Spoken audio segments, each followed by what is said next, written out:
This is the second lecture of 7. It's called Deep Time, so it's about history. And what we have seen last time is this completely urbanized planet with these urban downtowns and the peripheral cities on this planet. And we have seen what's behind it.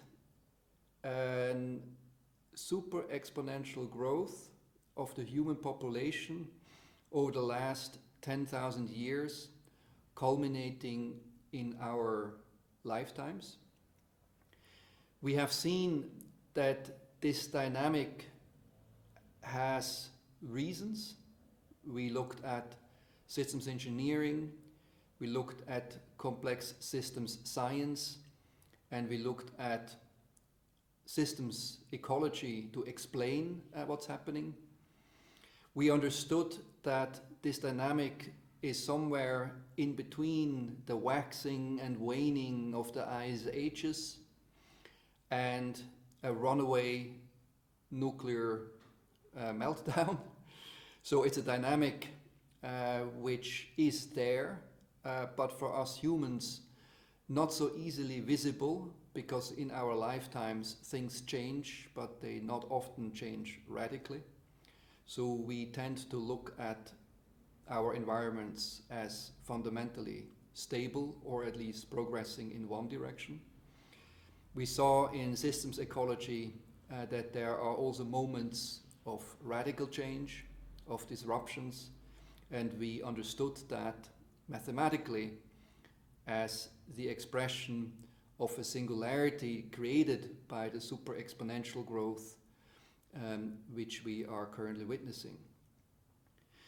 We then tried to understand this complexity in space, in the now, by looking at history, by going back in time. We looked at the 10 biggest cities in each age, from today to the 1950s, the 1900s, the 1800s, the 1500s, now we are in the Middle Ages. We looked at 1000 after Christ, 100 after Christ, so the beginning of the end of the Roman Empire.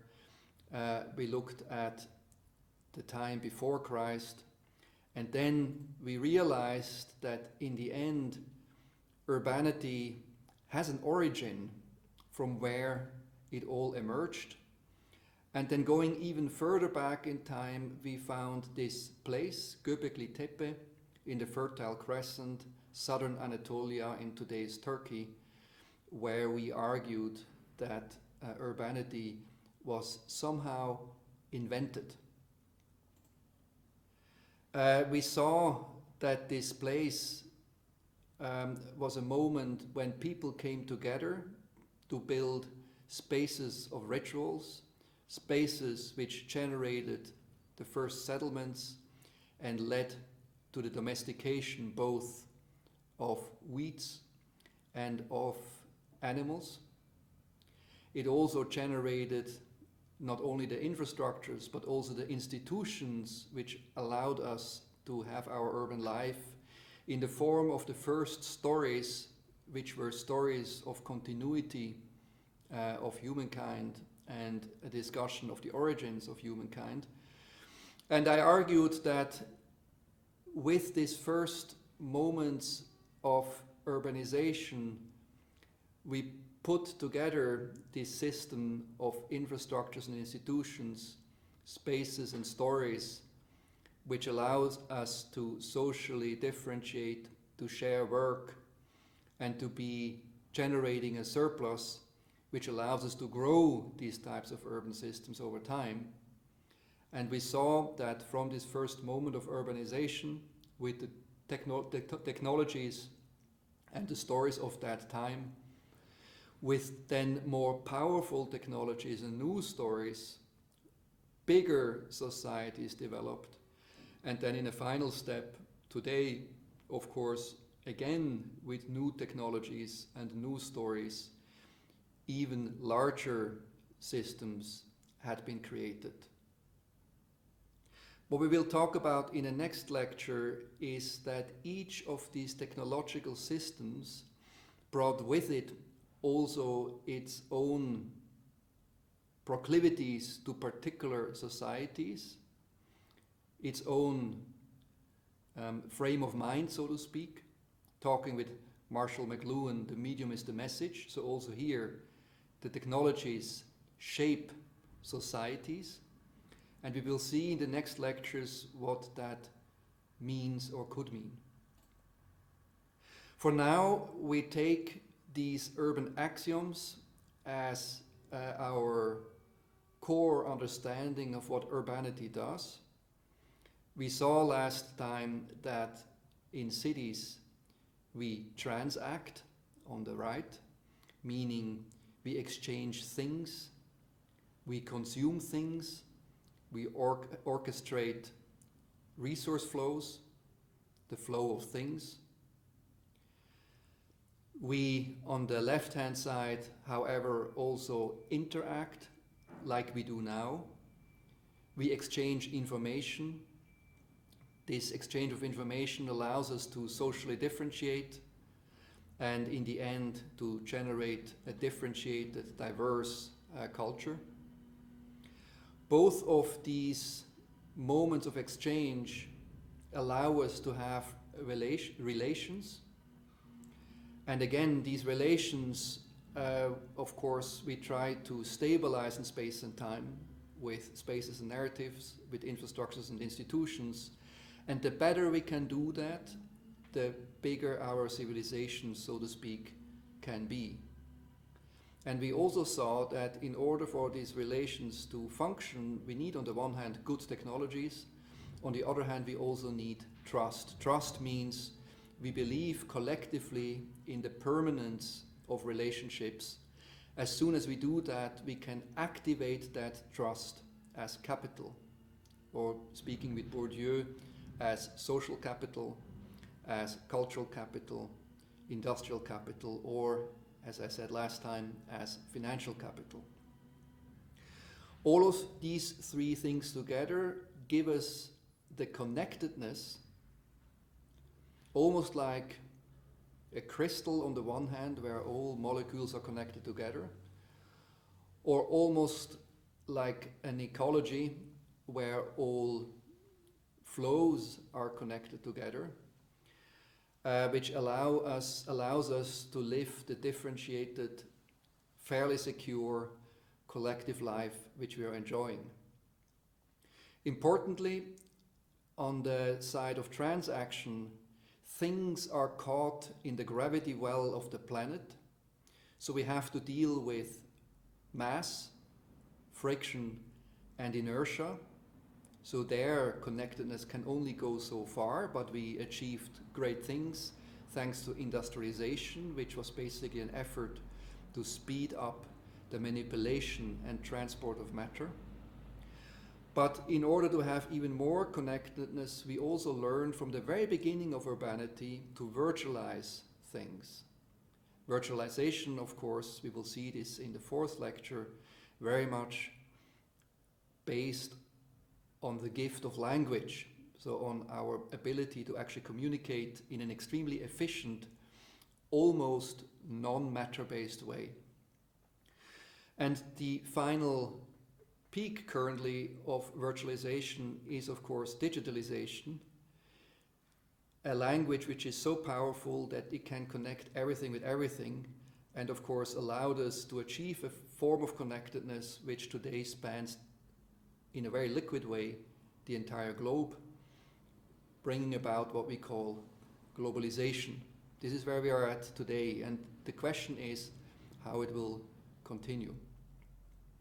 We saw that at the core of the urban is also the ability to protect this exchange, as I said, for example, with city walls.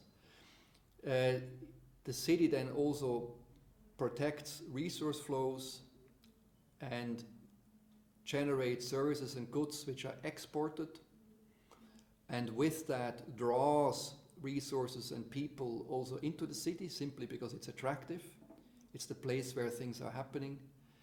And we saw with the concept of import replacement by Jane Jacobs how one of these core cities in the trade routes and resource flows it tends to generate also incentivizes, so to speak, the creation of peripheral cities and towns, which are small in the beginning, add a bit of value, but over time become more and more capable of being cities themselves. They learn how to become and be a city.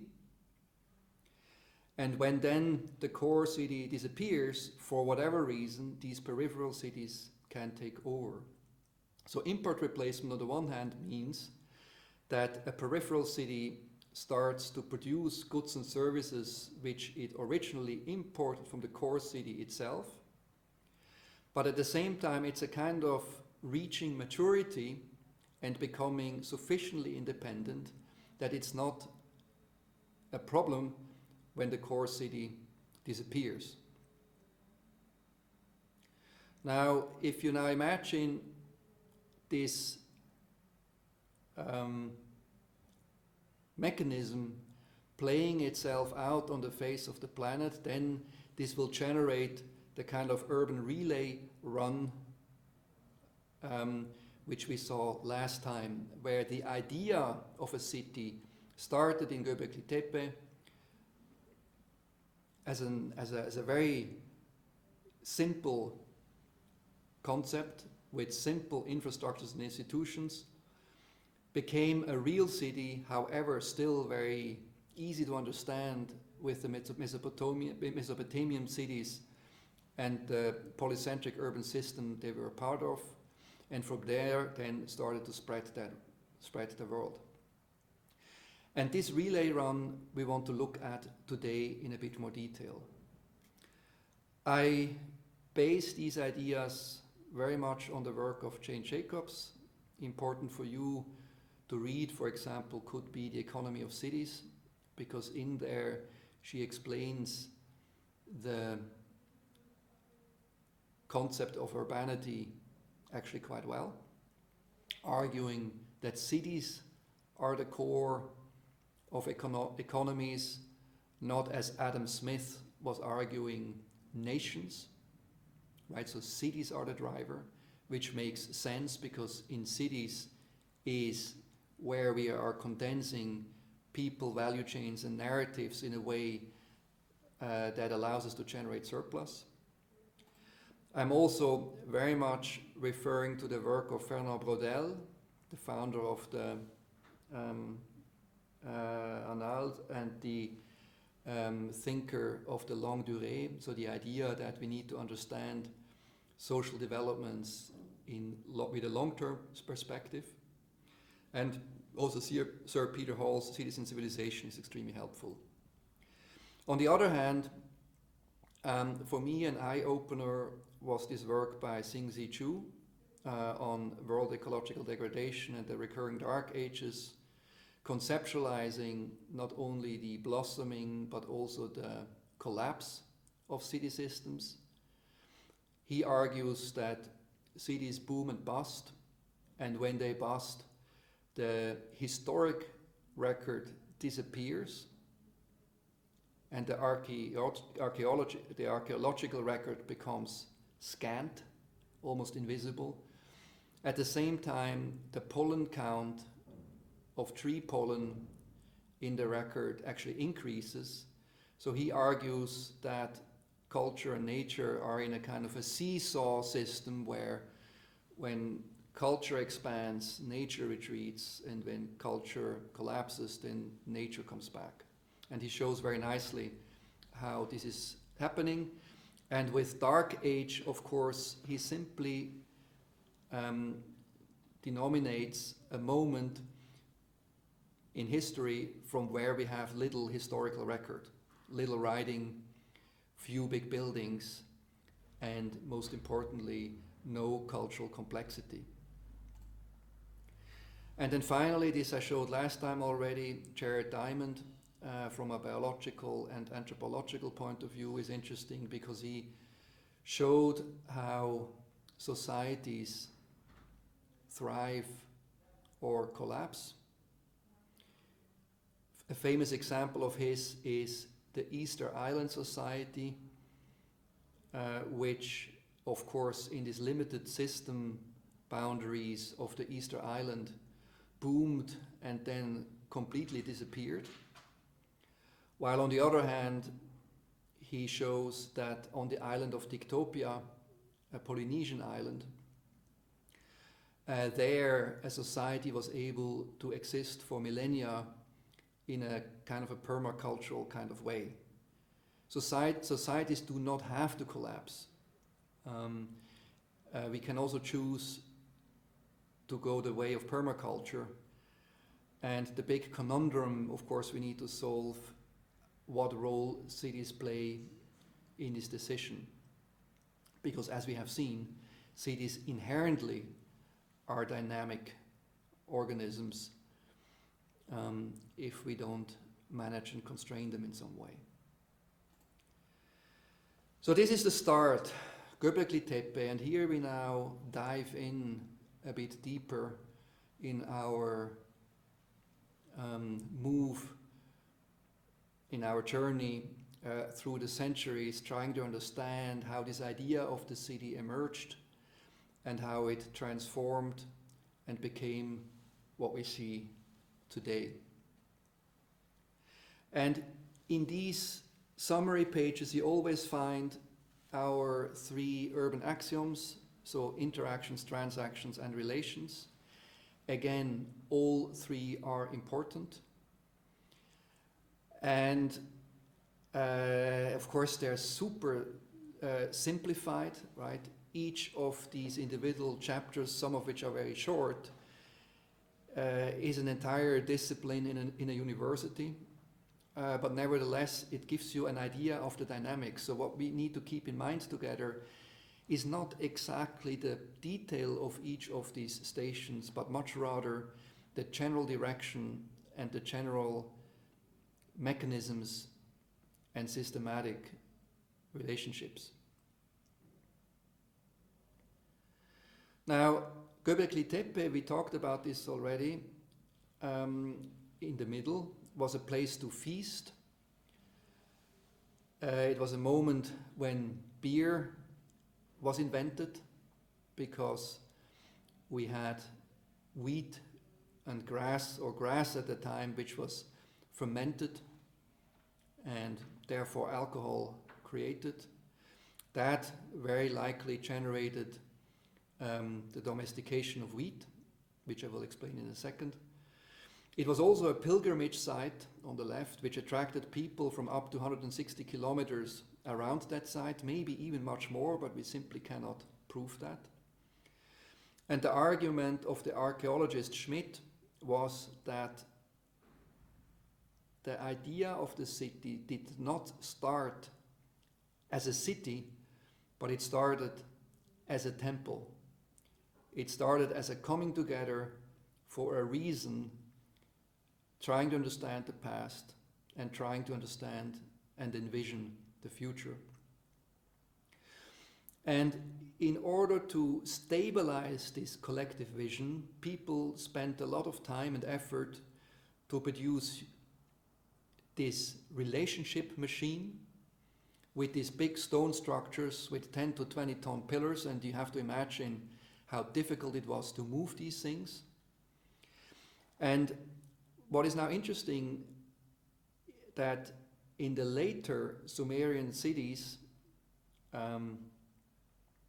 5,000 years later, they told these stories of agriculture, animal husbandry, and weaving being brought to mankind from the sacred mountain Ekur, which was inhabited by Anuna deities, very, very ancient gods without individual names. So it is as if the Sumerians in their cities, Uruk and Ur and others, which we will see later, are remembering a time when these first hunter and gatherers who settled started to produce the tools and narratives for the civilizations we enjoy now. This is how this relationship machine looked like. I mean, you know, you could think about a church, you can think about a temple, you can think about a meeting room, you can think about a disco, you can think about, you know, all sorts of places where we congregate in a built manner, in an architectural manner, and these were some of the first ones. You see a bit how we can imagine that this system worked. Already here, of course, the attempt of ritualizing access to the center to make it interesting and powerful, to not only have a story which gives us hope for the future, but turn this story into a built symbol which is powerful and strong and impressive enough that we really believe in this narrative which gives us a vision and hope for the future. Right? This is like a pact which they had together in order to ensure that all of these people were thinking the same thing, were believing in the same story, had the same images in their minds. And with these same images in their minds, you could activate this group of people and make them things they normally wouldn't do. For example, survive together. And in our fourth lecture, when we talk about deep cognition, we will look more at this resonance between narrative, build structure, and our individual as well as collective minds. This is Klaus Schmidt, who was instrumental in kind of digging out this site. I already told you last time that it was the origin of domesticated wheat here in the Fertile Crescent. So all of the wheats which we have today go back to species which you can still find in the wild here, right? So literally, we took these things here as a biological finding and turned them into what today is an industrialized agricultural system.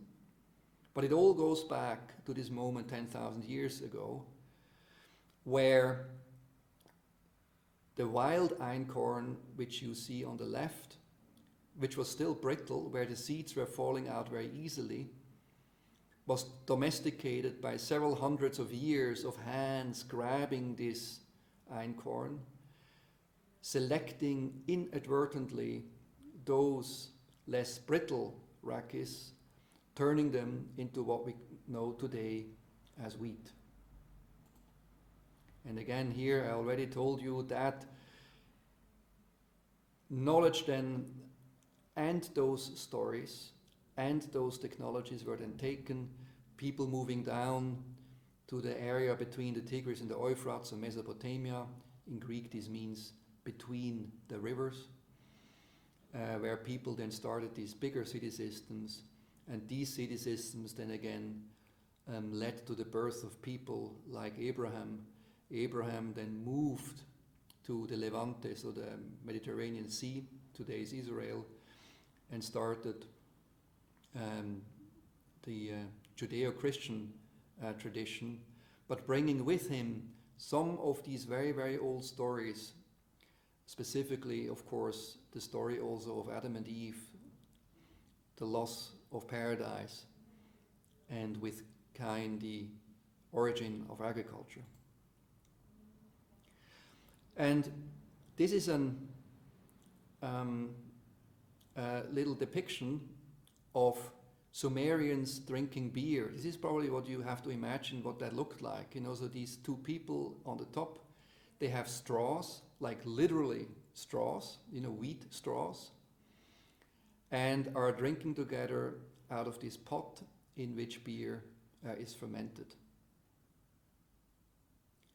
And it's interesting that beer is almost like the grease, you know, like the a lubrication which allowed people to share stories more easily and to believe maybe in these narratives of hope more readily than without alcohol.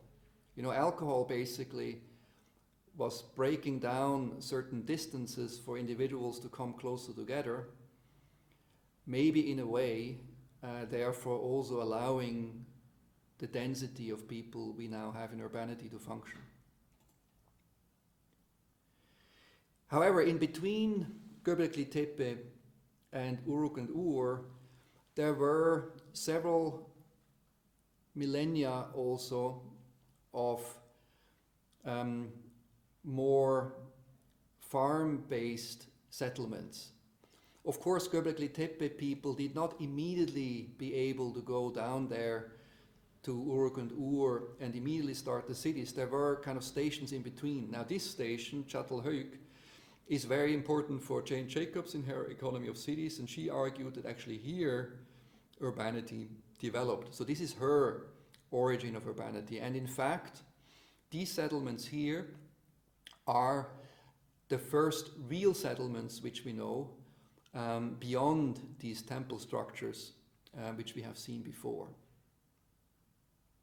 The absolutely crazy thing, by the way, regarding Göbekli Tepe, which I want to quickly tell you, is that these stories, of course, then traveled upwards all the way to Stonehenge and Ireland, where similar people, probably of a Middle Eastern origin, were talking stories, were buried in big burial mounds, and started similar types of ritual sites as we have seen in Göbekli Tepe.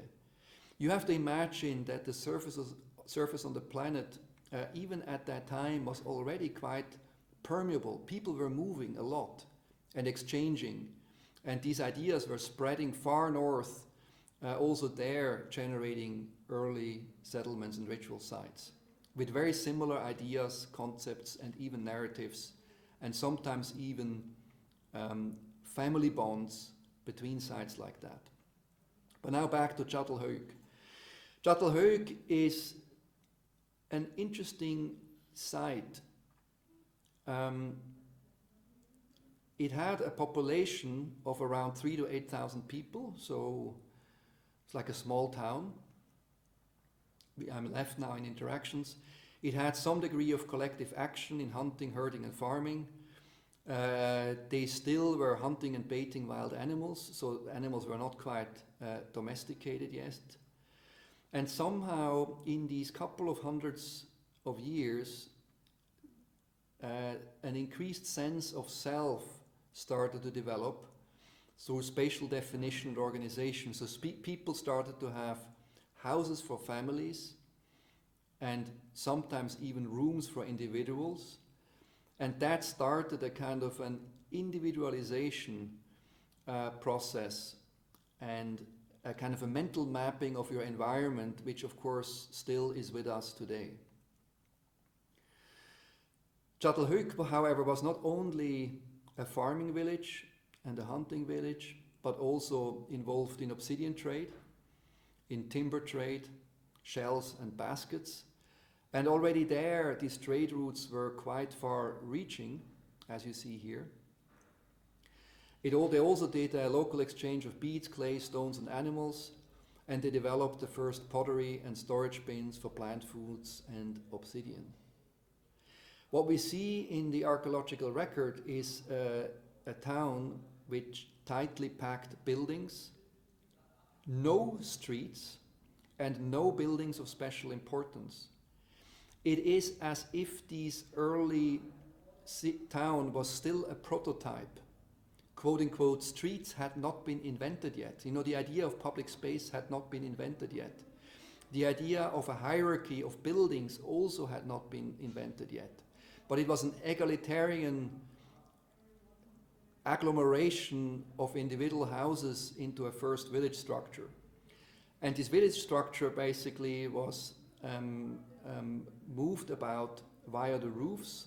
So people entered their individual buildings through the roofs, and in today's Iran, some buildings like that you still find. Equally, probably, it must have been a fairly egalitarian society, perhaps a council of elders, maybe matrilinear, maybe patrilinear, we do not know that exactly. So also the society, that is argued, was as egalitarian as the town infrastructure they built. There is a strong symbolism visible, which has to do with hunter prowess and feasting. So you will see bull horns and things like that on the walls. And what is most important, you have a kind of objectification of the social process, or what Ein Hodder, which we will meet in a second, calls entanglement. What this means is that all of a sudden we have an archaeological record of social relationships, right? People don't just behave in the open, but their behavior becomes matter and therefore becomes visible in the archaeological record. So here you have these trade routes, again already reaching through the entirety of the Fertile Crescent, looking to find the things they needed from different sites. So already these are quite considerable distances. And remember that Mesopotamia the right-hand side does not yet exist. These are still farming towns along these trade routes. Ein Hodder, an archaeologist from Cambridge, was very instrumental in the archaeological work on this site, and he wrote quite a beautiful book, The Leopard's Tale, revealing the mysteries of Çatalhöyük, where he describes a bit what happened. You see here this city system I described. Again, you see the sameness of the buildings coagulating together. You see the absence of streets. You see the absence of hierarchy. An early prototype of a city, not yet able, of course, to grow into bigger city systems. Uruk and Ur, you cannot organize like this because at some point it becomes unmanageable, right? There had to be more inventions in order to make bigger cities, not just this. This is what it probably looked like. Again, you see how people were entering their individual spaces from the roofs. You see animal husbandry and wheat being collected, baskets being made. This is an individual building of probably a small family.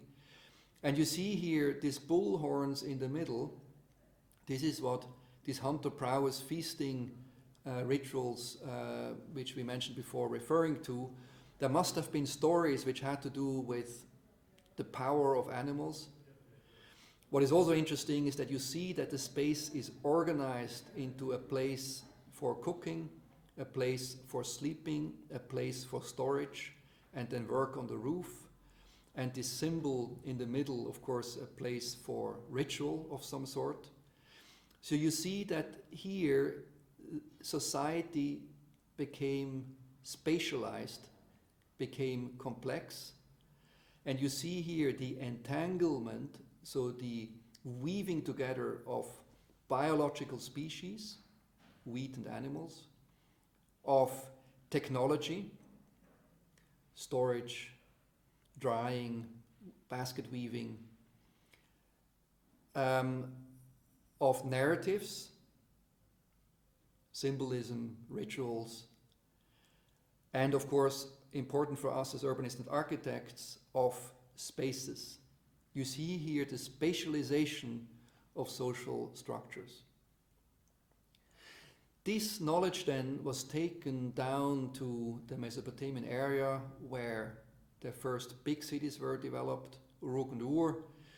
So here you had already a much more differentiated society. So in the left, in the interactions, you see you have social differentiation with priests, officials, soldiers, merchants, teachers, laborers, farmers, craftsmen, and slaves. You had the very first form of writing, cuneiform writing. It was probably a patriarchal structure.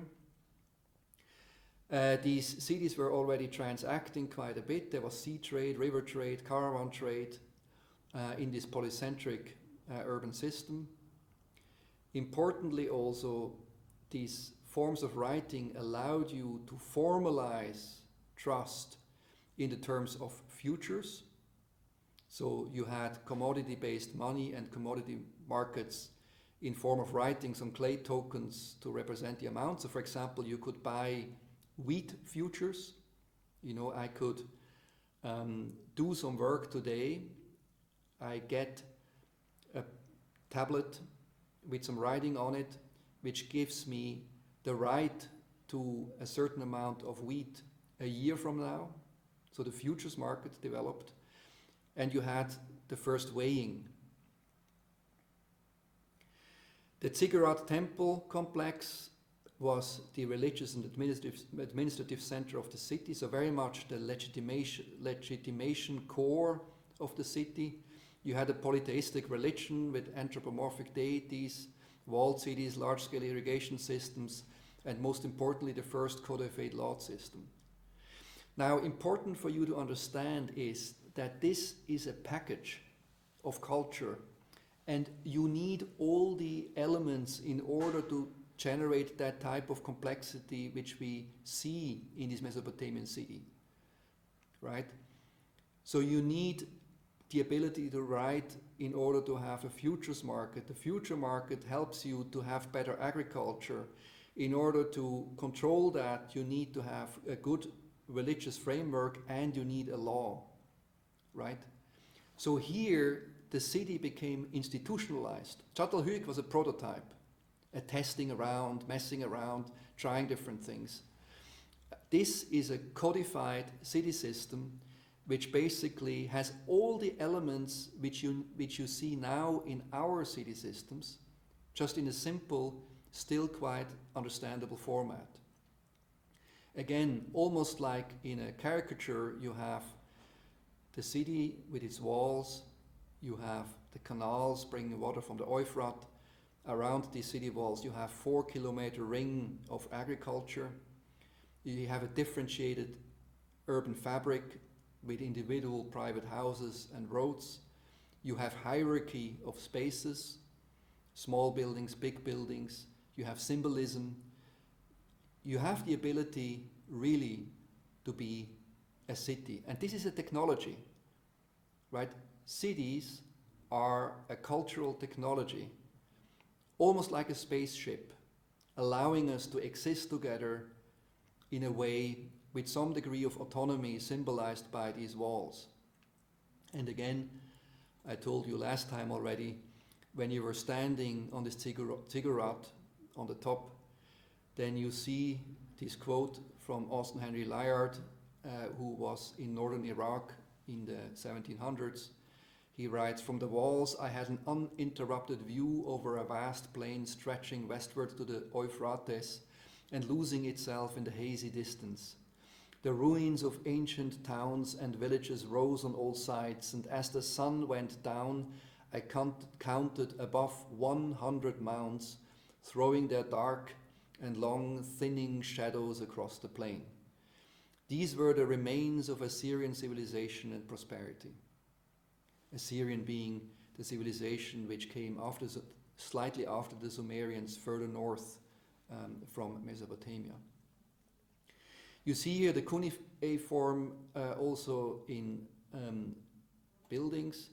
You see here again one of these. This is a contract, basically.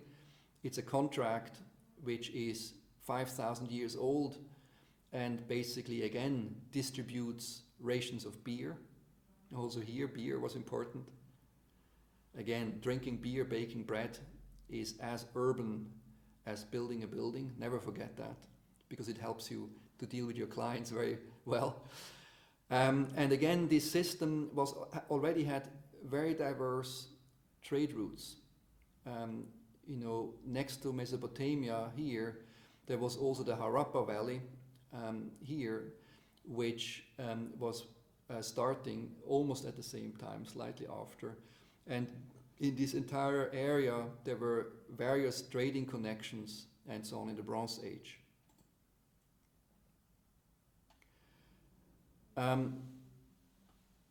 Important maybe also to understand, bronze is of course a metal which needs two metals from which to make it.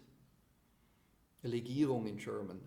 You need copper and you need tin. Copper came, for example, from Cyprus. Cyprus, basically, the name Cyprus comes from the Greek name of copper. And tin very much came from Afghanistan, so from the east. So these trade routes were also technologically very important, right? Because tin and copper, and in the end many other things, were very important. And tin and copper maybe had the importance of fossil fuel today. It was absolutely at the core of this civilization, and these resource flows had to be protected at all costs. So from the Sumerian, Assyrian, the Levante cities, so where today's Israel is, this idea of urbanity then spread also to, we have seen it earlier, to Cyprus as a place where resources were attracted, and also to Crete, where a new civilization and empire started to develop. A civilization which invented a new form of writing, so the so-called linear A. They had some form of oligarchy, because basically, I assume it started with wealthy farmers. They had sculpture, crafts, jewelry, theater, and in general, their art shows a peaceful, everyday life. And Crete was trading with Egypt, Asia Minor, Syria. It imported copper and ivory. It exported pottery, oil, wine, and timber. So again, a kind of a farming oligarchy which was exporting the goods their land could deliver. Also, they had a commodity-based exchange. On their island, they produced everything for the basic needs, but they imported a lot of luxury products. They did not have money, but used gold and silver probably simply as a commodity. And here, these large farms turned into palaces, which became the trade, administrative, religious, and possibly political centers. However, these palaces were not fortified, so it seems to have been a very peaceful civilization. There were 4 palaces, probably federally organized, and they had some form of matriarchal religion and were believing in goddesses. So this is Knossos, one of these 4 big palaces / farms. And what you see here is basically the storage rooms, because again, imagine this as gigantic farms which looked like palaces, and in these storage rooms you had oil and wine and all sorts of things. And of course, in these storage rooms, probably also the myth of Theseus and Ariadne developed, where Theseus had to slay the Minotaur in the labyrinth, maybe trying to find his way through these dark caverns below the palaces of the Minoans. So this is what these Minoan storage rooms actually looked like. And this is this absolutely beautiful culture they developed. I saw these wall paintings myself, and they're absolutely stunning. It must have been, again, a kind of a Garden of Eden with a great culture living together in this fairly peaceful, federalized manner. But as we have seen last time, in order to trade, you need ships. In order to defend yourself, you need a navy. Ships, palaces, and agriculture requires the cutting of trees. Trees then, of course, become, on the one hand, a scant resource. You need more trees, and growing trees takes time. You cannot do this immediately, so you need to start importing timber. And at the same time, cutting down the tree cover also increases your ecological vulnerability. That both together then the vulnerability on the one hand and the requirement for trees, of course, required to start trading also with places way beyond Crete, for example, with Mycenae. And we can be quite sure that the contact between Mycenae and Knossos was quite important for Mycenae, because they again did some import replacement. For example, left top, they took the linear A writing of the Minoans and turned it into linear B, sort of a local variety, right? They also borrowed the idea of the oligarchy from the Minoans. However, and they also had a commodity-based exchange. However, they were more centralized, and they were probably more belligerent because they were linked to a hinterland which was much harder to defend than an island in the Mediterranean Sea. So you had a palace complex of the king surrounded by a fortified wall as a political and economic center, and very much an orientation towards the sea, where people traveled over the Mediterranean Sea to then make trading outposts and start new towns and so on, because the Greek landscape in the back behind them was quite mountainous. So again, after Crete, which was a non-walled society, we have here a walled society again. You might remember the stories of Agamemnon and so on.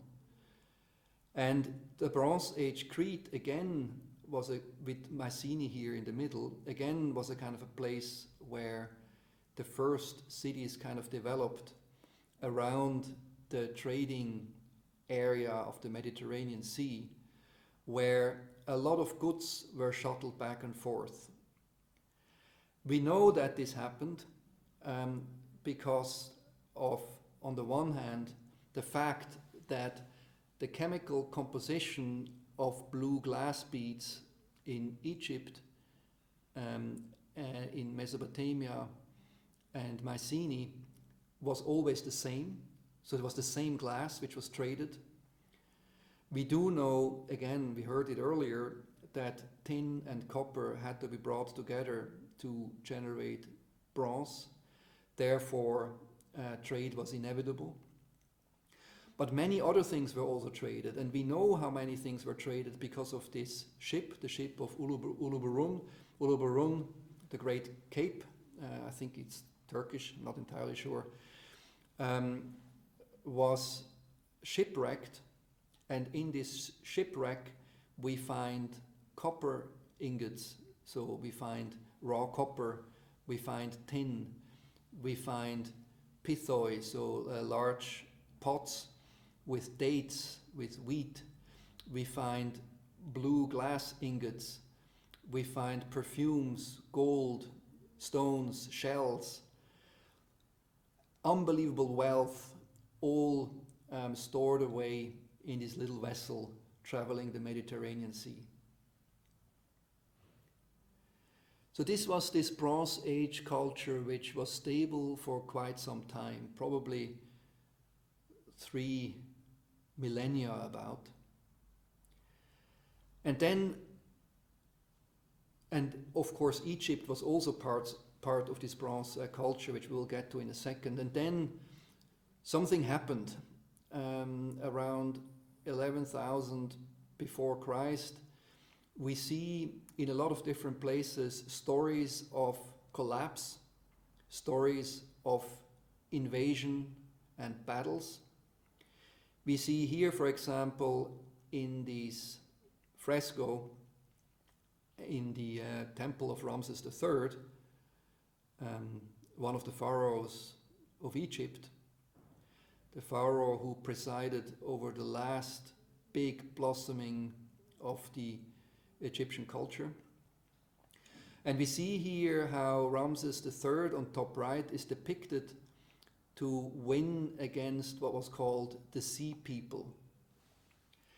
So something in this time happened, and Eric Klein, again an archaeologist, wrote a great book about this, 1077 before Christ, the year civilization collapsed.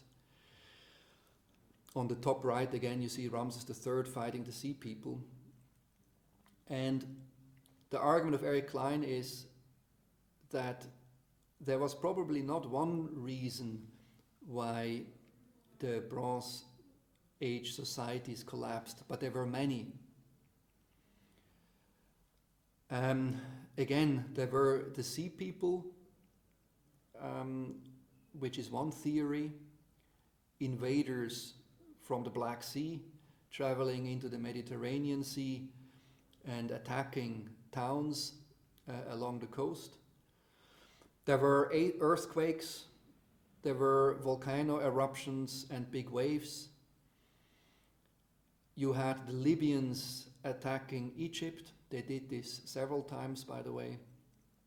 You had the Dorians invading the Mycenaean Greece, going all the way to Knossos. The Dorians, by the way, then later on founding cities like Athens and so on. So all of these states took a big hit. Egypt survived it, celebrated therefore in this fresco about Ramses III. The Assyrians and the Hittites and the Mycenaeans did not. They were then turned into archaeological sites afterwards. And the argument could be that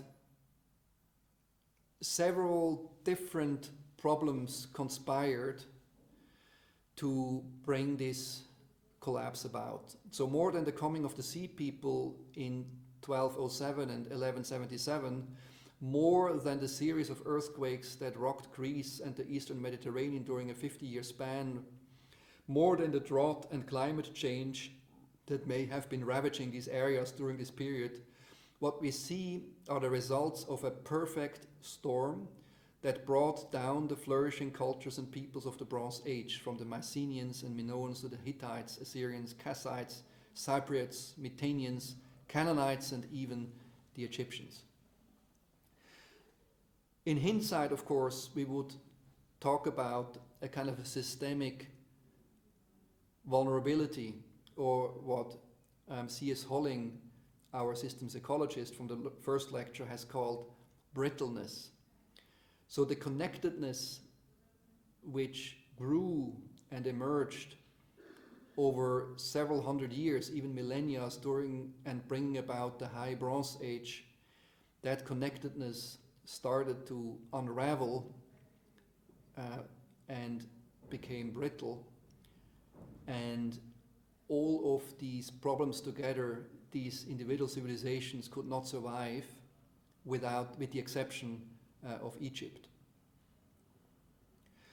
However, another society kind of survived, which was the Phoenicians. They had their early cities in Byblos, Sidon, and Tyre, and then they started to trade along the Mediterranean coast, importantly starting cities like Carthage, of course that then being the big opponent of Rome, which came later. And the Phoenicians, they were basically spreading again urbanity, now not only in the Eastern Mediterranean Sea, where Bronze Age was destroyed and had to kind of recover, but very much now also in the Western Mediterranean Sea. The Phoenicians invented alphabetic writing. They had a coastal sea trade due to limited agricultural resources and abundance of timber for the construction of ships. So they avoided the lands, of course, because in the lands there were all the problems of this collapsing Bronze Age. They had a network of independent city-state ports and no overarching ideology or governmental structure allowing stability. So they had a kind of an agile, decentralized, very much sea-based way of spreading a city system at a time when more stable societies were collapsing. This is a quick glimpse of Egypt. Here, Memphis, the northern big city of Egypt, before then the center, specifically also the religious center, moved down to Thebes, further south or up river. Maybe also an effect of going away a bit more from the coasts. And this is, of course, an artist's impression from the computer game Assassin's Creed Origins, which is interesting that a lot of people are now interested in these lost cultures, because, of course, there is an implicit, and in my case, also an explicit attempt to understand where we come from. Now, the Egyptian city is, of course, immensely fascinating. It is a cosmopolis, so they had a melting pot of Jews, Greeks, Egyptians, and Babylonians. They had a highly differentiated society with pharaohs, priests, soldiers, scribes, merchants, craftsmen, farmers, and slaves. They invented the calendar, an early form of water clock, the decimal system, papyrus for writing, and so on. Importantly, the Egyptians were dependent on the River Nile bringing fertile new soil to their shores, flooding the fields, but also bringing fertility. So therefore, two key knowledge systems came out of that. The knowledge to predict the flood and to organize agricultural life according to the Nile and the seasons. That generated the interest in astronomy, in the calendar, and time in general. And then also, of course, the interest in measuring land and in fortifying land, improving stonemasonry, measurements, calculations, and planning to a degree that also, if your fields are regularly flooded, you can still control and organize land ownerships. This control of measuring, planning, and stonemasonry, of course, allowed then the Egypts to generate an urban culture to the degree which we now know it from the archaeological records, with Memphis, temples like Luxor, the pyramids, and so on. The ancient Egyptians, they imported and exported goods. They had very specifically Alexandria designed as a trade hub between Africa, the Near East, and the Mediterranean world. Alexandria, which of course was founded at the very end of the Egyptian kingdoms, the three. Importantly, they had the pharaoh as a god on earth, so a very strong narrative allowing them to control this complex civilization and urban structure. And the ancient Egyptian religion was a complex system of polytheistic beliefs and rituals which were an integral part of ancient Egyptian society. Of course, as soon as you need so much technology, infrastructure, and narratives in order to keep your civilization intact, you need really strong stories to make people work in a common direction. A common direction may be big and strong enough that you can build something like the pyramids. We have to imagine that working on the pyramids were not only slaves, but also people doing a service towards their pharaoh and their religion. And each of these three kingdoms the Egyptian had was each time a reboot where a new narrative was founded. So a new religion or a new form of religion was developed, increasingly monotheistic, by the way, and a new central city developed, and a new civilization boomed up again until it collapsed again. So in Egypt we see this boom and bust with three kingdoms, so three booms and then the consecutive decay again, collapse again. And the River Nile, of course, is the biological system and the geographic system which drives this urban culture. The Nile is so fertile that whatever we humans do to it, it will still bring the ability to continue farming life and to restart the civilization. So here, a complete collapse didn't happen, a complete collapse, but rather a reboot, probably because the ecological system of the river is so incredibly strong and powerful. Similarly, by the way, in China, you also have a civilization which booms and collapses, not in terms of moving sideways, but in terms of staying in place and reinventing itself on the same location. Here we have Alexander the Great, a Greek person, more specifically Macedonian person, so from the north of the Greek area, invading Egypt, founding Alexandria, which then of course leads us soon to the Roman Empire. But before we do that, we quickly look at Athens. We have seen that the Dorians were kind of sacking Mycenae, were moving into the Greek peninsula and started their own cities. The cities like Athens, where we believe our earliest ideas of democracy happened. We have here the idea of the citizen, which became developed, which as an individual guarantees the stability of the community. These individuals together form democracy. We have the invention of money with the drachma. We have the standardization of measurements.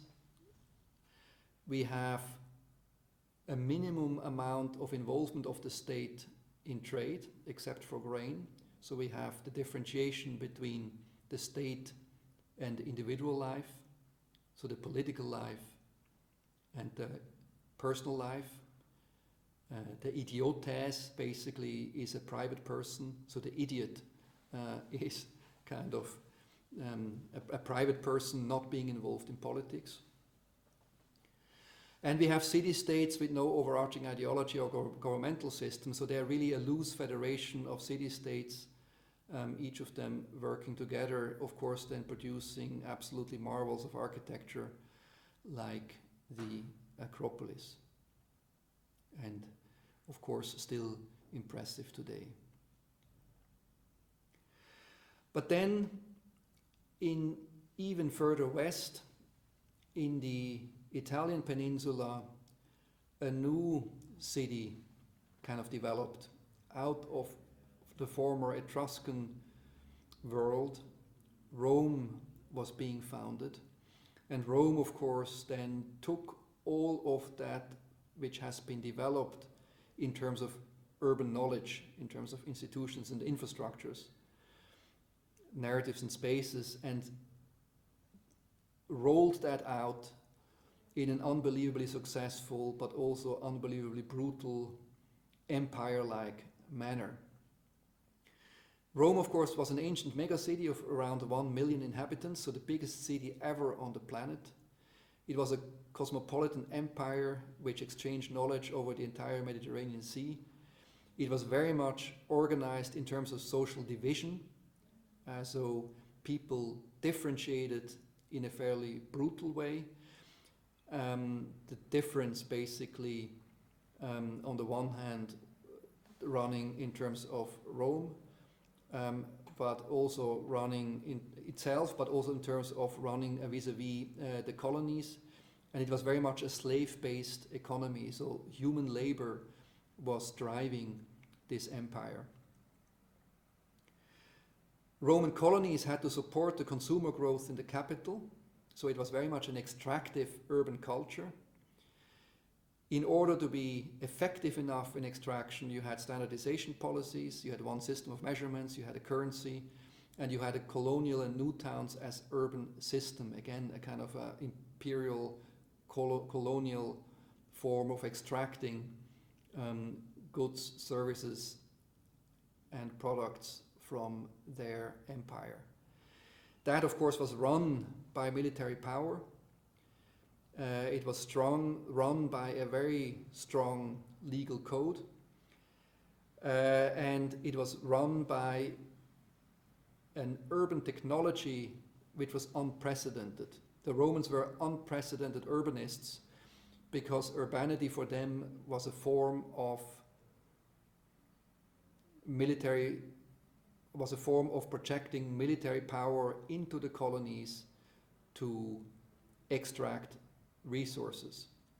And these cities were organized around this military grid of Cardo Decumanus and fed by infrastructure projects which were also unprecedented. And with this powerful urban system, they were basically able to integrate the mare internum, so the Mediterranean Sea, into one big system.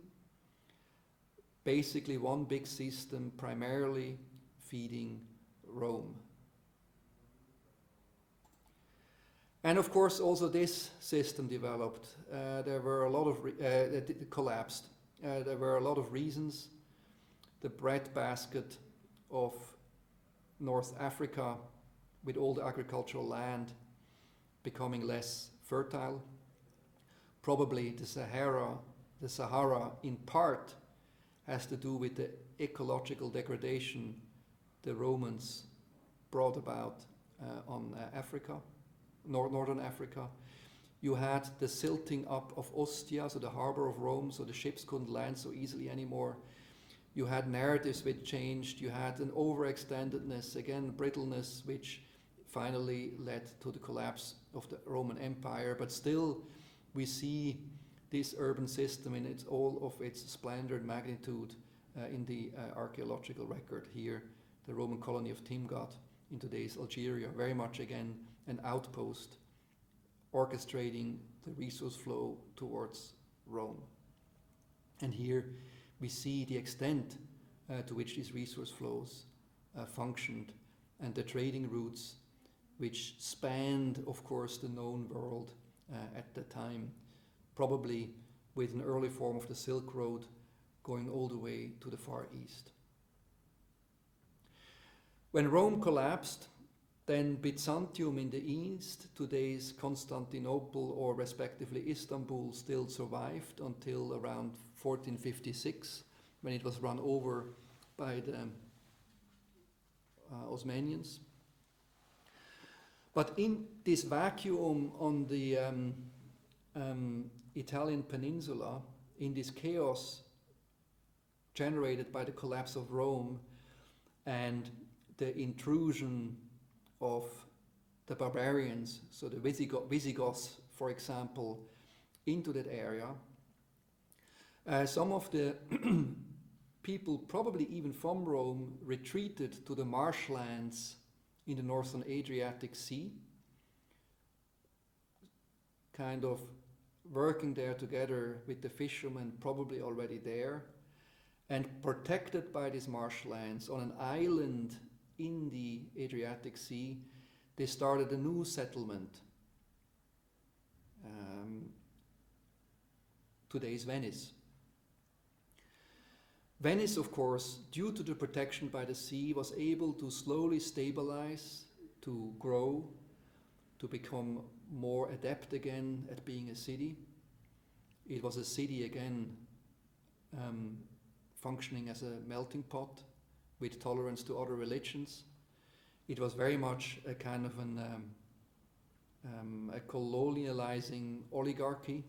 So it was very much organized around the interests of trade, first peaceful, then increasingly invading. It was a city-state system as the most reliable form of self-defense. It was built upon the Roman Empire infrastructure. It was ruled and financed by merchants and artisans, and already had a zoning into industrial districts. So for example, the ghetto was a place where metalworks were being produced. And this Venice then again changed, blossomed, grew over time, and again started to control large areas of the Mediterranean Sea, taking over the vacuum Rome left in its wake, and cooperating, but increasingly also competing with Constantinople. And of course, Venetia again had an immense hunger for goods, a hunger also specifically for timber, because all of Venice is built on wooden poles in the marshlands of the sea. These wooden poles first were local and later very much were Dalmatian forests which were cut down, shipped to Venice and rammed into the ground. But Venice also controlled other parts of the Mediterranean Sea, again in large parts also extractive.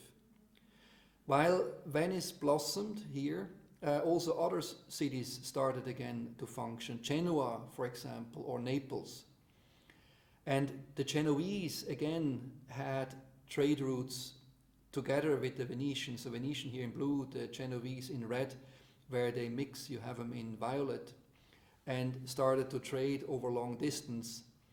And again, this ability to be a city was then brought from Genoa to other places, slowly restarting the European continent, which was in shock still after the collapse of the Roman Empire, restarting it in terms of towns, trade routes, and increasingly urban knowledge.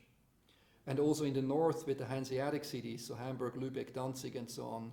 And in the Baltic Sea, you had another city system which kind of came in the vacuum left by the Romans. And we have to imagine that during this time, since it was very unsettled, a lot of people were fighting, a lot of battles were fought, and specifically along the fertile river basins of the Po River and the Rhine River here.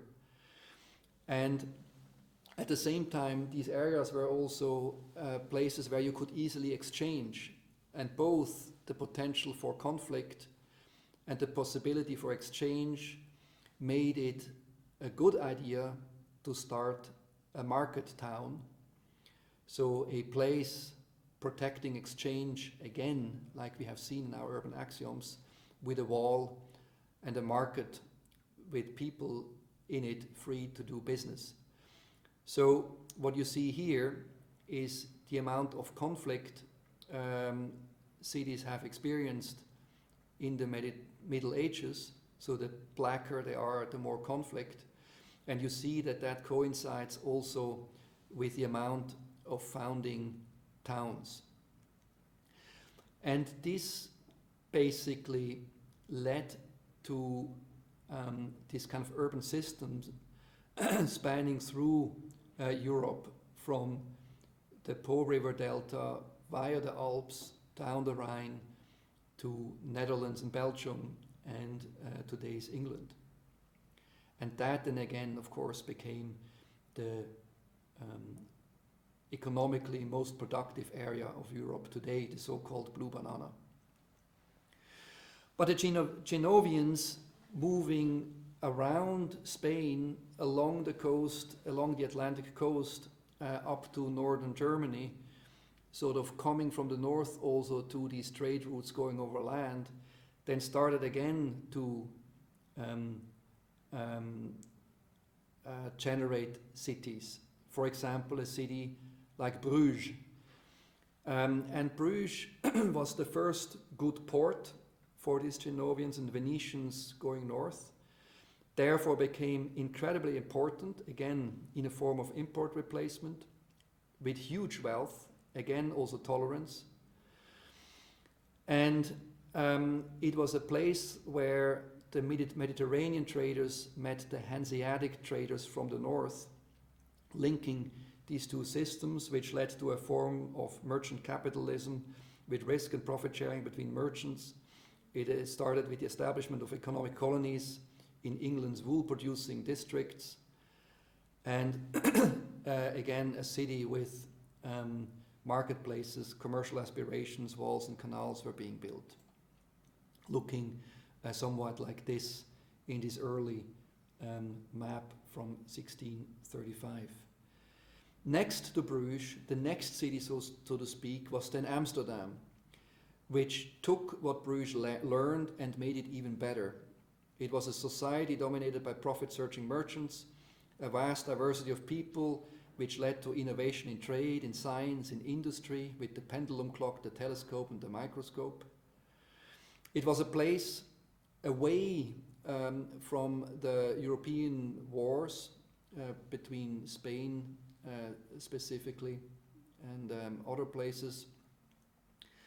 They invented resources for cheap energy, so wind-powered sawmills and so on, to better construct ships. And with all of that knowledge, were then able to really starting colonies. For example, modern New York, which first, of course, was New Amsterdam. And Amsterdam, because it was such an important trading port, was then given freedom from the Catholic control during the Great Revolt in 1572, and was then able to expand even more, looking somewhat like this. Imagine this as a kind of a machine, not only to transact and interact internally, but a machine very much to trade globally. This was a machine for global trade, and step by step, a machine for colonization. For example, with New Amsterdam or present-day New York. But Dutch traders went all the way even to Japan, here on the island of Deshima. Now, what Bruges started, what Amsterdam perfected, in London then reached its culmination. Remember that Bruges started trading with wool producers on the British Islands. So again, import replacement, making these places smarter and smarter. And London then really became the center of the world for a while. In London also, or next to London, Manchester and other places, industrialization developed. So the better organization of work with machinery in a way to save time of humans and animals. Machines before did exist. Already the Egyptians had steam power, already the Greek had steam power, but used it just for fun. The Romans had machinery for war and machinery for theater, but machines were not yet used for production. That started in England. And England had raw materials such as coal, iron and tin, and was able to turn that into the first large industrial culture. And national trade was then very, very much concentrated in London. And a couple of other things happened which were interesting. For example, the church lands were sold after the English Reformation based on an edict by the king. And that then again liberated resources. The lands of farmers was consolidated, and economic institutions like the Bank of England, etc., had been created, and a large bureaucracy had been established in London. So the invention of the machine and the reduction of human labor allowed power. It incidentally also allowed to liberate the slaves. So England was very much interested in abolishing slavery because they had other sources of labor, i.e. machines. In the coffee houses of London, the first journals were being printed, giving information to these increasingly democratic individuals running this urban society. And with the ships and the money that they developed, this nation became then increasingly powerful, growing from a small city here, 1576, into the large city which we know today. A person who was, by the way, quite important in all of this was Isaac Newton, who is not only in some ways the inventor of modern science, or one of the co-inventors of modern science, hugely important for his laws of gravity and other things, but he was also a dabbling alchemist looking for the philosopher's stone, and later in his life became the master of the mint. So he was the person who perfected the English money system in a way with scientific tools to a degree that this currency was so perfect that everybody wanted to have investments in it. And that, together with the industrialization, with a bureaucratic state, the ability then to take the entire nation as a collateral to build powerful fleets, allowed then the English to win against the French, Louis XIV, the Sun King, and become basically the origin of modern capitalism as we know today, which of course was inherently linked to infrastructure, industrialization, capital, and very much also to colonialism. When we now look a bit more precisely how this industrialization developed, then we can look at Manchester, which grew very fast with a system, with an economic production that was also a social system, where textile industry became better and better organized, and where a small town, 1650, developed then these large cotton mills during industrialization. So originally, the English, which were already quite effective in terms of sharing resources and dividing work, they originally they originally were basically spinning their own wool and so on. That as a source of the entire textile industry, but then started importing cotton from one of their colonies, from India. And that cotton then was increasingly efficiently turned into textiles, to a degree that in the end England was exporting textile products back to India, basically taking away their economic base, simply because industry made them so much more effective in terms of labor.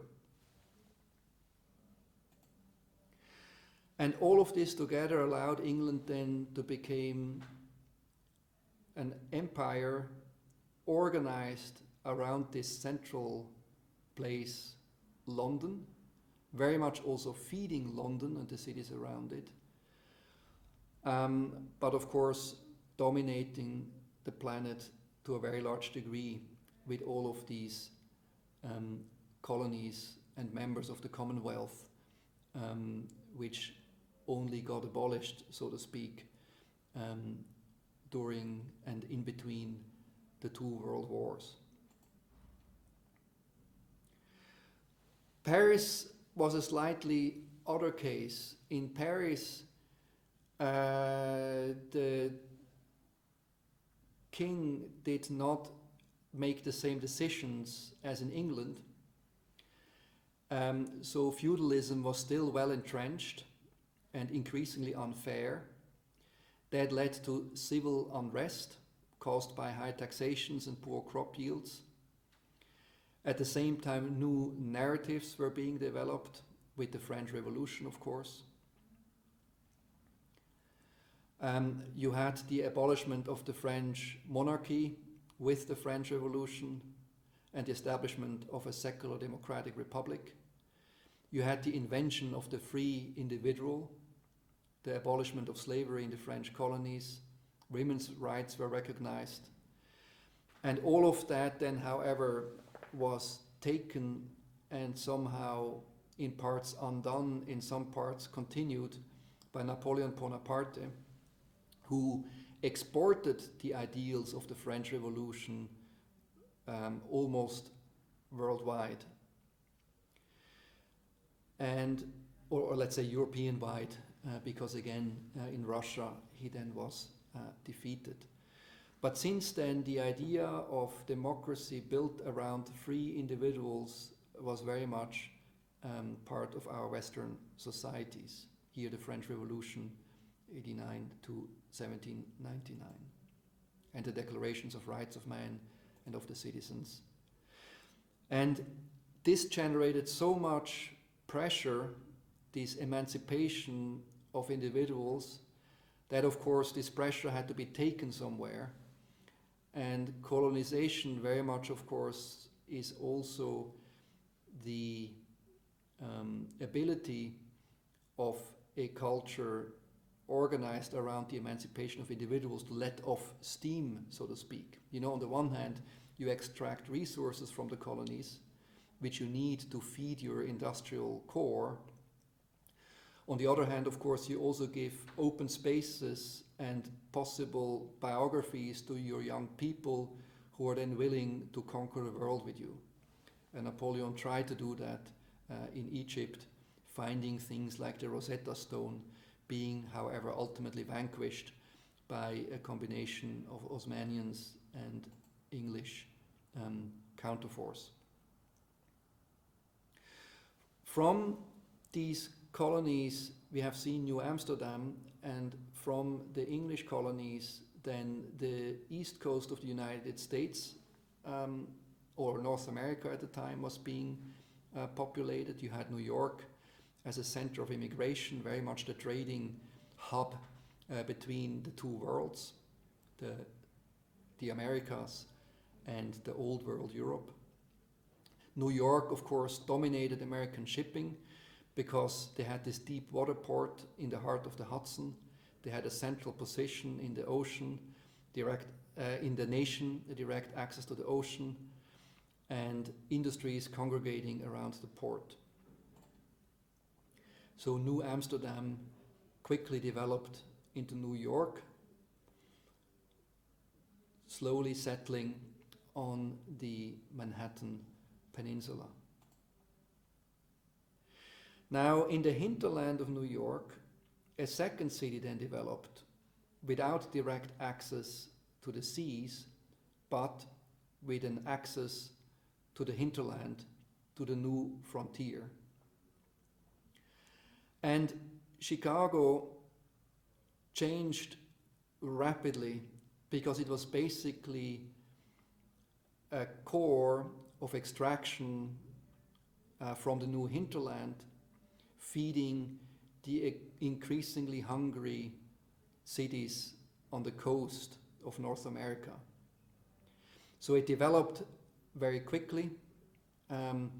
It basically changed from this view in the 1820s, where Chicago was interesting because it allowed you to move from the Great Lakes, which were linked to the Atlantic, via a little bit of land, basically to the Mississippi River watershed, which linked you to the Mexican Gulf, the Gulf of Mexico, and was therefore used by the Native Americans quite a lot to trade.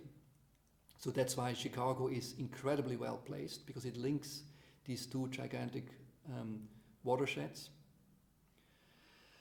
And Chicago in the 1820s, so from this image, changed very rapidly, and only 50 years later looked like this. An amazing explosion of urbanity organized around settlements and urban growth, but of course very much also around resource extraction. So here a quote from an amazing book by William Cronon, Nature Metropolis, Chicago and the Great West. In their eyes, nature would combine with the progress of human population to call forth a metropolis to lead the Great West, Chicago. Triumphant cities of the past, stretching back to classical antiquity, had achieved lasting fame because their destiny had been an imperialist one. The ultimate crowning city, Chicago, would achieve comparable fame by making all of North America, indeed all of the world, its empire, right? So this is the ambition which Chicago had. And you see how this trade post became increasingly industrialized with huge grain silos and with the gigantic hinterland here with the Rock Island and Pacific Railroad system, which basically was organized to settle the new frontier and of course to extract resources from the Great West in the terms of farming land and living stock, which generated gigantic resource flows, of course. Here the stockyard and packing town in Chicago. So all of what you see on the right is beef, is cattle basically. Cattle you can transport easily when they're still alive, so that's why they had these huge stockyards and slaughterhouses, from where then it was then processed and shipped further to the coastal cities like New York. And here, Chicago in the 1900s, again, still only 180 years after it was Virgin Territory. And then in the 1909, with the Plan of Chicago, the attempt then to organize it a bit better. So this is basically urban, so the extraction of resources from a hinterland by an urban core seen in an almost blatant clarity. And all of that together, specifically industrialization and everything these European cities had learned from the last millennia of urban history, from mathematics to the alphabet, to the Roman code of law, to merchant ways, to the banks, which were originally actually Genovian traders who in the 1300s set up their wooden banks, like literally bancas, to settle the trading debts over an entire summer. Like, this is the origin of banks. That then was taken by Bruges, Amsterdam, and perfected with the early capital markets. That then was taken by London and perfected by people like Isaac Newton. All of that together basically led to this Western domination for the next 200 years, colonizing all of the world.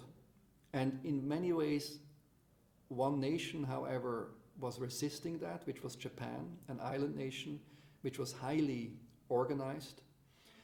And during the Meiji period, Japan basically tried to, as rapidly as possible, again learn from these Western cities and become industrialized, militarized, and colonizing as quickly as they could. And they did this quite brutally. They forced industrialization internally, but closed their society to external influence with their Sakoku policy. However, that Sakoku was ended in 1853 when Commodore Matthew Perry of the US Navy basically went into the Bay of Edo, that time Tokyo, and started bombing the harbor of Yokohama, basically forcing the Japanese to open their trade ports. But still, the Japanese were clever enough to only slowly let the American in, learn as much as they could, and quickly start building railroads, improving roads, inaugurating a land reform program in order to prepare the country for further development. You see here Matthew Perry with his black ships moving into the Bay of Edo, which must have been completely shocking to the Japanese.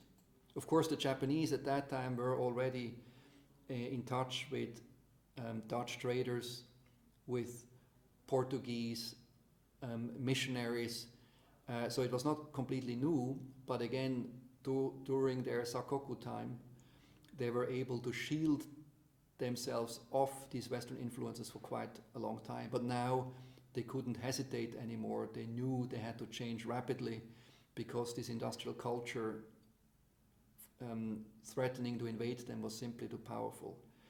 So here we have very fast a change where they start building railway coaches, the first department store, and you see here how the development of Tokyo basically coincided with this killer application of the time, which was the railroad, where the department stores and the railroad companies started to cooperate in a way, and the railroad kings started to generate private lines with a department store in the core, an amusement park at the end of the line of this private railroad line, and settlements along the railroad line. And the development of Tokyo is very much a development along these private railroad lines linking up to a urban system which is organized very much by these dense cores.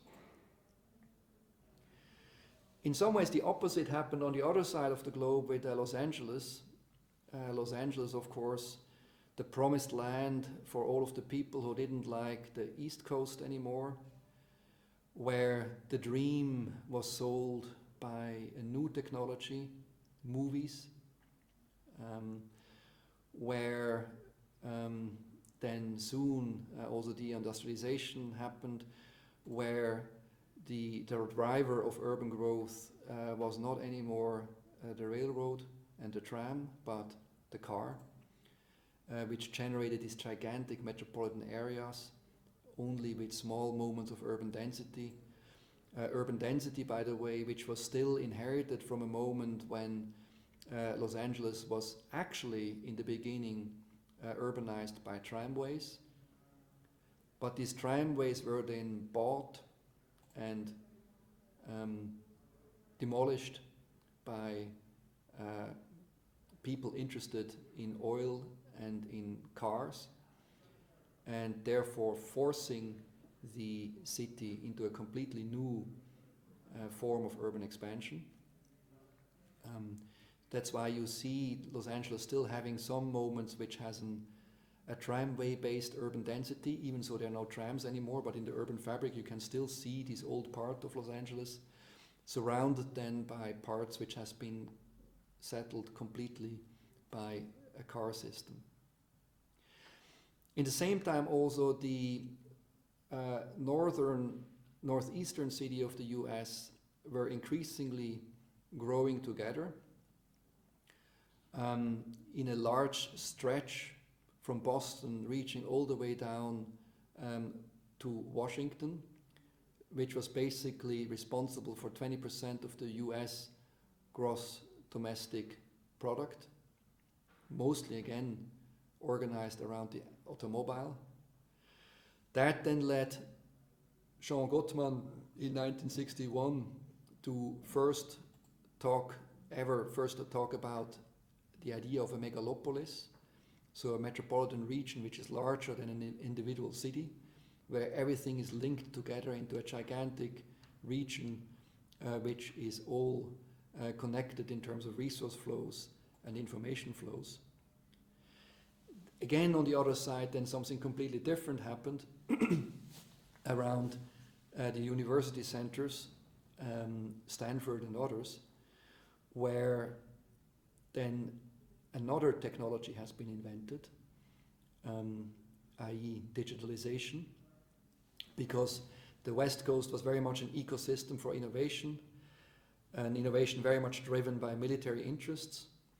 where digitalization had its roots in telegraph, radio, and military technology, but also became the hotbed for startups, for places like IBM, Xerox, and so on, where the government was also funding these developments, and was then, of course, part also in the invention of the internet, a DARPA-driven, so with military money-driven invention, then rolled out in Xerox PARC and others, which then led in a sequence of steps to these very large corporations, Google and Yahoo, which started to take over the world.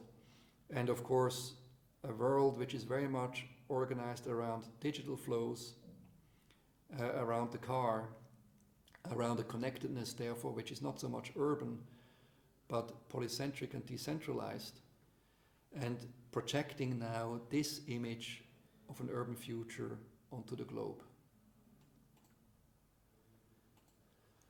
So we have, on the one hand, these large urban regions, which of course, next to the Boswash, also exist in other parts of the world where cities are growing together, usually organized around one or two core cities.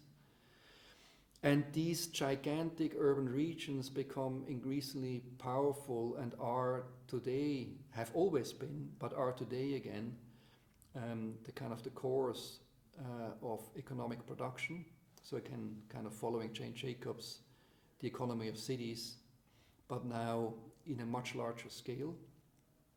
On this graph, you still have Newark and Jersey City as the largest economic center in the world, but we all know that China is catching up very quickly, and if this chart were more fair, then Beijing and Tianjin would be combined, of course easily surpassing the US metropolitan regions, and Guangzhou, Guangdong and Shenzhen would be combined, so the two largest metro regions in the world, megalopolis in the world, easily would be located in China.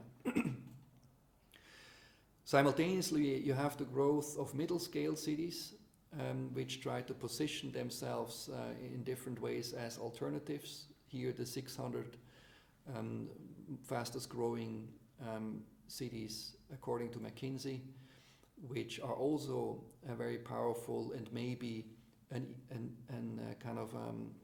economic course of the future. And this is the state we are at right now. So basically, we started at this temple in Göbekli Tepe. We saw how this ability to be urban was perfected by the Mesopotamians, and then step by step increased with more tools, with more knowledge, with better infrastructures, and increasingly sound institutions, which give us this highly connected, globalized, planetary urbanization which we have today. And I want to leave you with this image. This is basically an illustration showing, as a short video, the migration of people, or of talent, as we would say today, from their birthplace in blue to their deathbed in red. And we see how cities throughout the centuries have been attractions for these talented people. These are the 150,000 famous people and their biographies mapped out in space. We see here Rome glowing, of course, for a very, very long time. We now see the Renaissance cities. We see London, we see Paris. We see this polycentric Alemannic system in Germany. We see Holland with Amsterdam and the Randstad. We see Madrid in Spain, and now the explosion, of course, happening in Europe. We see here the settlers arriving from Europe to the new continent, populating the East Coast, Mexico City below. You see how these people start the new frontier and start moving over to the West Coast. And this is maybe the best image to leave you with, in a way, showing you how the city system is both a promise and a danger. It is a hotbed of innovation, but also a generator of instability. And in many ways, therefore, what we inherited from our ancestors from 10,000 years ago in terms of knowledge. And this knowledge we now need to apply to understand the system which we have now seen in a way that we can bring it towards the next step, being aware of the benefits, but also aware of the instabilities which we have inherited. Questions?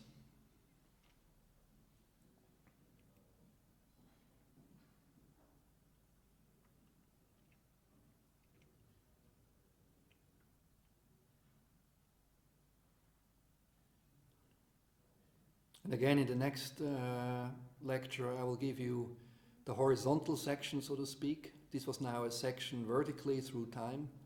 Next time we will look at horizontally through space and networks. And the fourth lecture will be what this all has to do with us, our brains, the ability to speak and share information, and the ability to remember the past and project the future. And in many ways, therefore, the ability also to be architects. So this will be exciting, I hope. Yes, thank you so much, Markus, for this fantastic journey to the origins. So that's amazing how you compressed the whole history of, let's say, of mankind also into this 1 hour and a half. So does anyone has any ideas or comments or questions?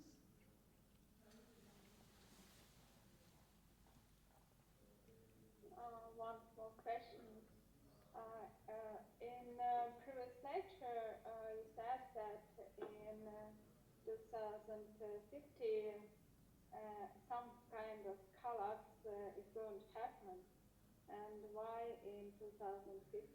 Why not in, I don't know, 2019? And why this collapse wasn't happened, I don't know, maybe 10, 20 years ago? Oh, it's a very good question. Again, I don't want to shock you with this vision of collapse.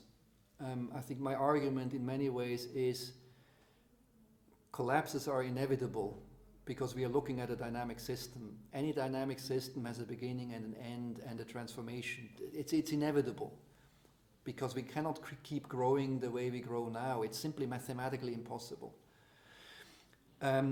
This number 2050 has been calculated by a professor at the ETH with the name of Didier Zornet.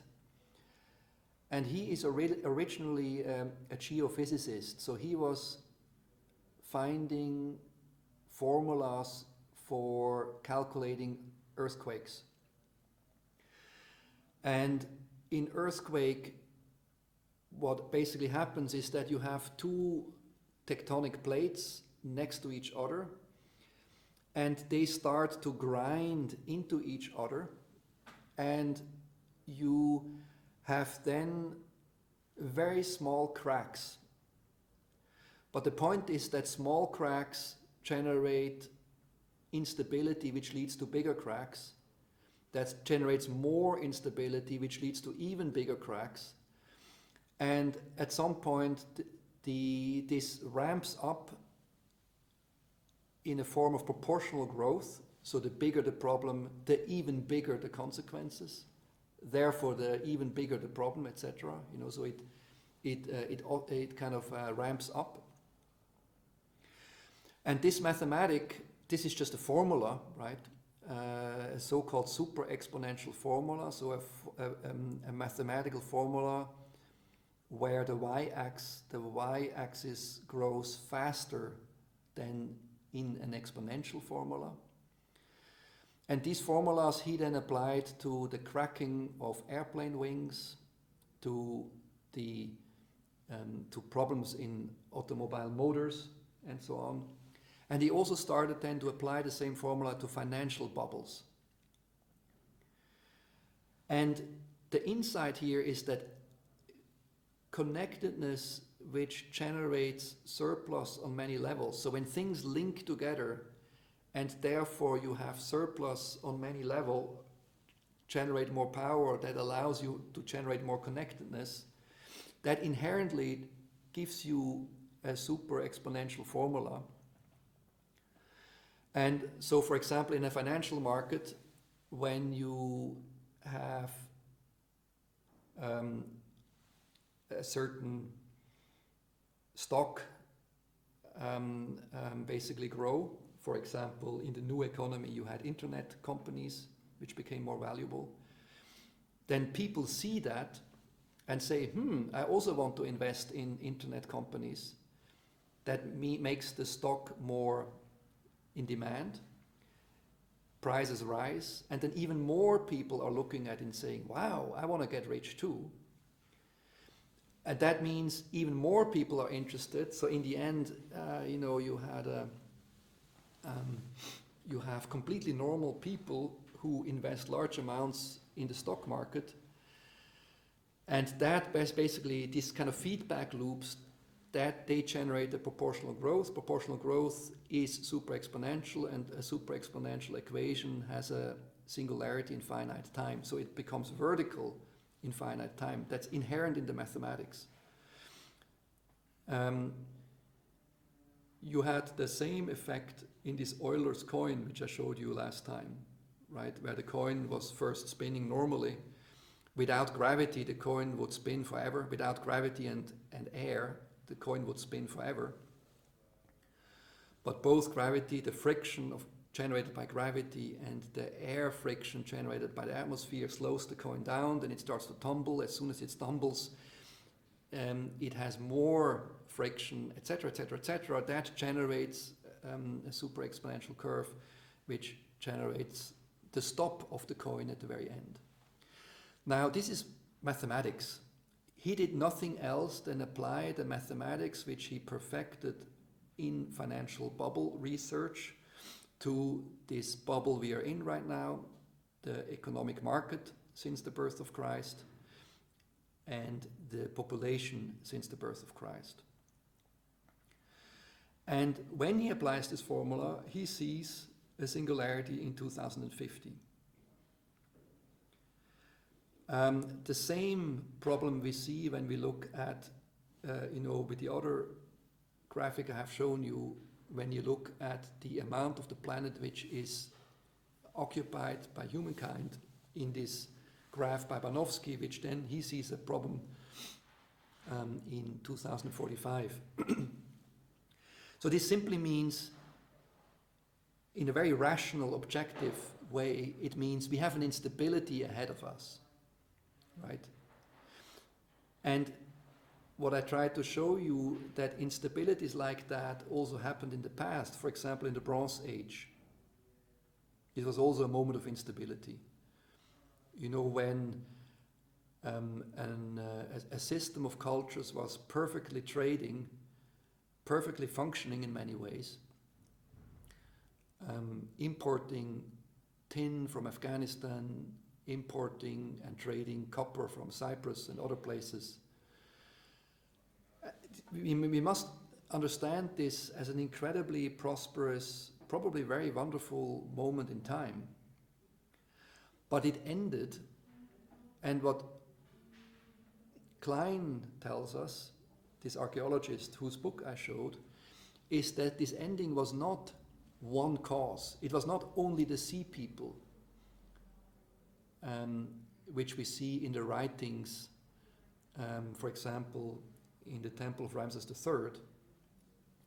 And it was not only an earthquake which was assumed to have destroyed the Minoan culture. It was not only ecological degradation of Mesopotamia, where all of a sudden the land became more arid and hard to produce agriculture in, but it was the combination of everything. And because there were so many, connectedness and trade is great.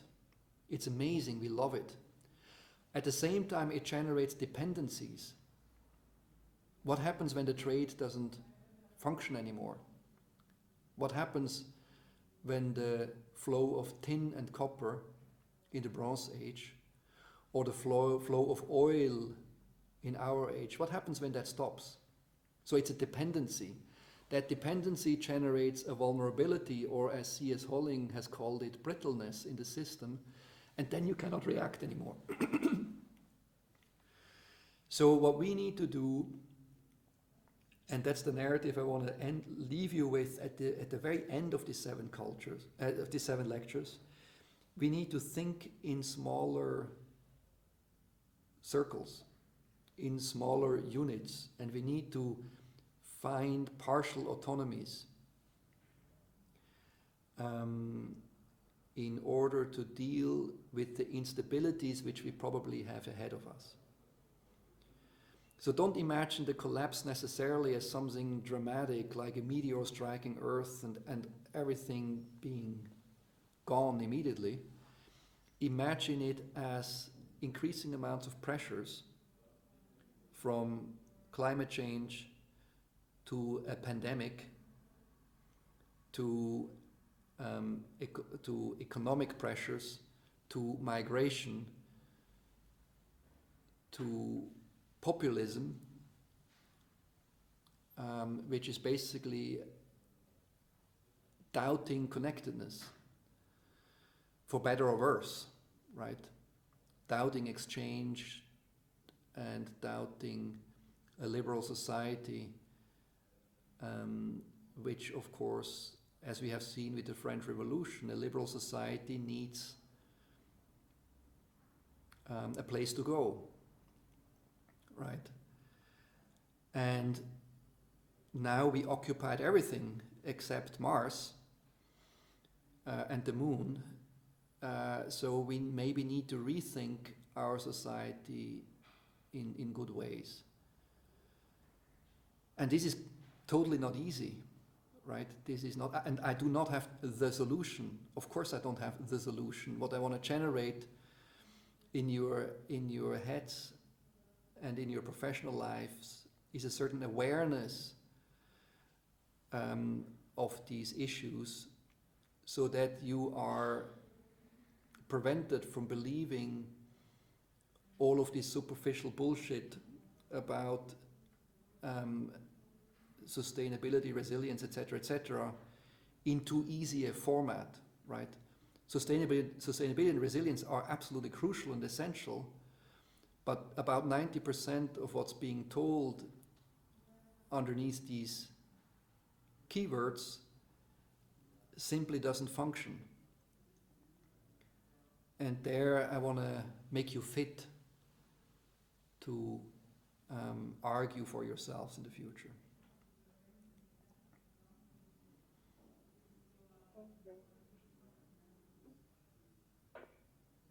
Can I have a question too? Mm-hmm.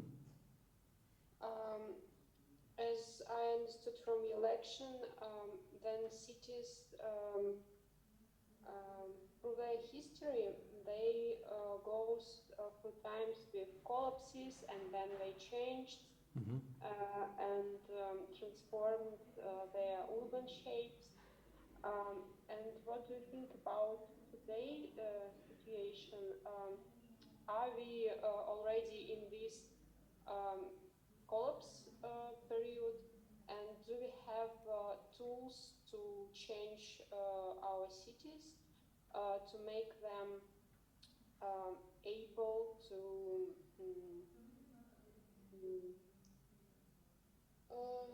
protect people from this pandemic situation, or do architects need to invent some new tools and trying to imagine cities in our way?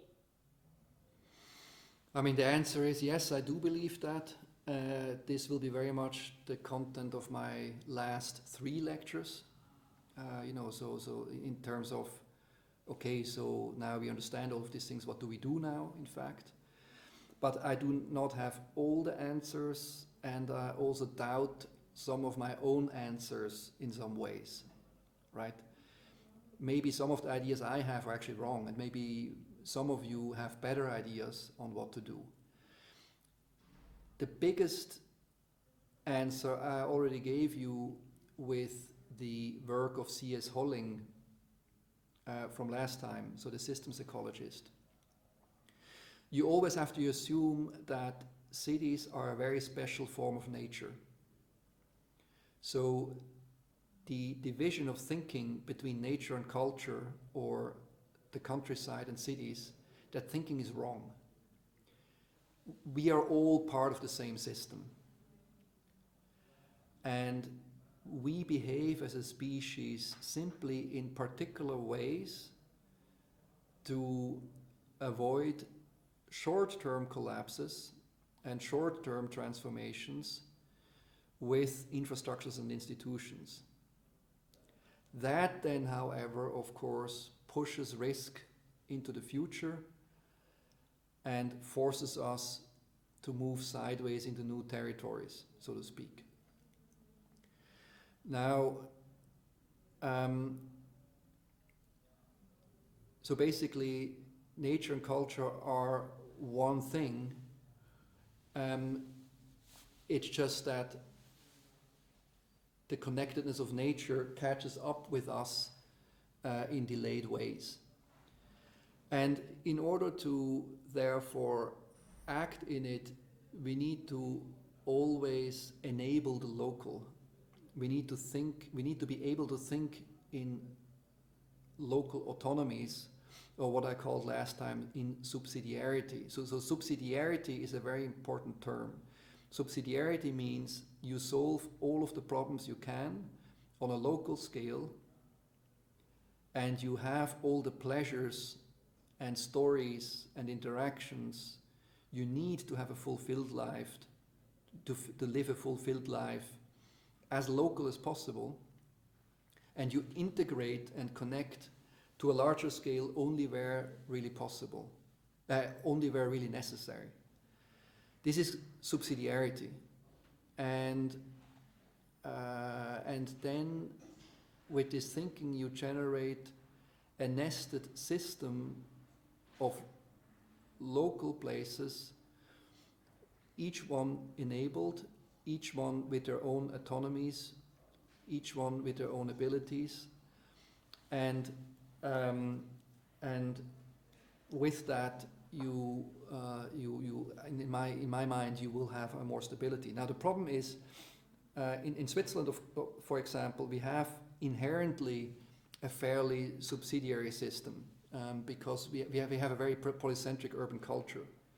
So Switzerland is on the surface not a very urbanized culture because we don't have big cities. However, we have a lot of urban flows in this polycentric urban network. This idea of subsidiarity is of course much more difficult in larger cities, London or also Moscow, or the Chinese cities, because there it's harder to react. So I think this will be a gigantic problem on how to deal with big cities. But maybe also there, with ideas of urban farming, of including inhabitants in a good way, also in terms of governance, with local industry, etc., etc., etc. I think with that, this is one part of the solution. However, we cannot give up information flows and cultural flows also on the large scale. So this mix of the local and the global to balance that in a new way, I think this will be the answer which we have to be looking for.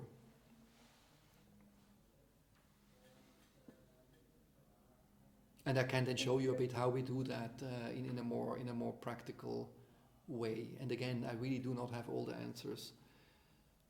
I want to very much enable you with a clear mental map in your head to look for the answers which you deem good and correct.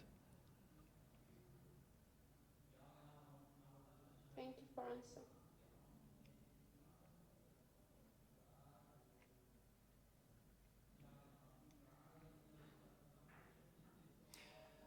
Good, pleasure. Again, next time, don't forget, it's 1 hour later. I think Katja will send this link out with a new time and with a new time.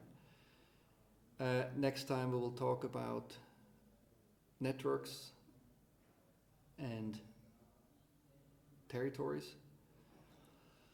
And I hope you will enjoy it too. Thank you so much. It's such a pleasure to have you with us. Cool. All the best. Thanks. Yep. Thank you. Ciao.